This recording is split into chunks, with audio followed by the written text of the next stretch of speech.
I feel filthy, like I'm cheating on Tarn. Did someone say filthy? No! A master in the art of Metallikato, Bludgeon is not only skilled in combat, namely with the sword, but is also very aggressive.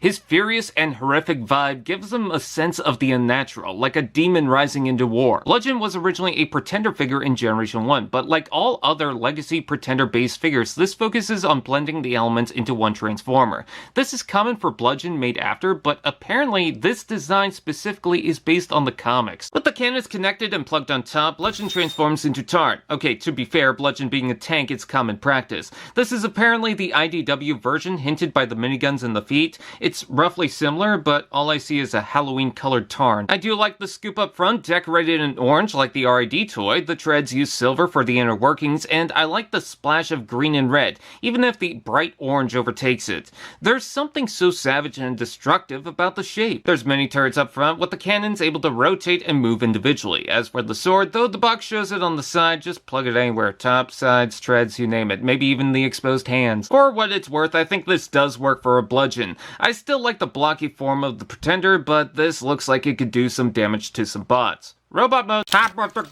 Okay, let's get this out of the way. It's less like the comic art and more just Tarn. I'm sorry to repeat, but what distracts me is the amount of gray it keeps, the slimmer profile, and the segmented treads on the shoulders. It's easy to pass on it by the initial look of it. However, what's shocking is he certainly owns the mold maybe better than Tarn. The greens and reds are subtle, the orange is perfect on the knees and chest, and the transparent orange keeps the demon inside, complementing the orange and even the silver surrounding it. The shape is still savage enough, but it gives him a much more agile look that makes him almost as dangerous. I love the head with the appropriate helmet and skull that Skeletor wants. I wish the eyes and mouth used clear plastic, but it's painted in bright red. It's almost like articulation! Alternate head, shoulders out and in, forward to back rotation below, elbow bend, wrist rotation, fingers, waist rotation, hips out and forward to back rotation below, knee bend, foot forward, back and tilt. The joints seem firm enough, and there's so much it offers for posing, especially going after enemy pretenders like Metal Hawk. Too bad for the hot rod shoulders. The hip panels can rotate, shifting slightly, and with the hand, he can reach in and eat your heart.